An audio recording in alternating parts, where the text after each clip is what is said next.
केळफूल साफ करायचं म्हटलं तर बऱ्याच जणींना हे खूप किचकट काम वाटतं. त्याचबरोबर ह्यामध्ये जास्त वेळही जातो असं त्यांना वाटतं. पण एकदा केळफूल साफ करून तुम्ही त्याचा कुठलाही पदार्थ बनवून खा, अत्यंत चविष्ट होतो.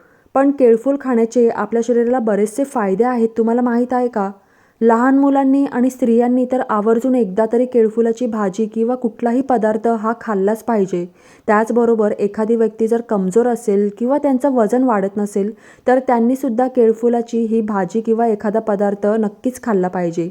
केळफुलामध्ये मोठ्या प्रमाणात लोहाचं प्रमाण आढळतं आणि हे खाल्ल्याने आपल्या शरीरामध्ये हिमोग्लोबिनची पातळी प्रमाणात राहते. त्याचबरोबर स्त्रियांना जर मासिक पाळीमध्ये त्रास होत असेल, तर हे खाल्ल्याने त्यांना आरामही मिळतो आणि हे पौष्टिक आणि सकस आहार असल्यामुळे लहान मुलांना आवर्जून तर दिलाच पाहिजे. तर असे सारे फायदे आहेत केळफूल खाण्याचे. तुम्ही कधी खाल्ली का नाही केळफूलची भाजी किंवा कुठलाही पदार्थ मला कमेंटमध्ये नक्की कळवा आणि व्हिडिओला लाईक नक्की करा.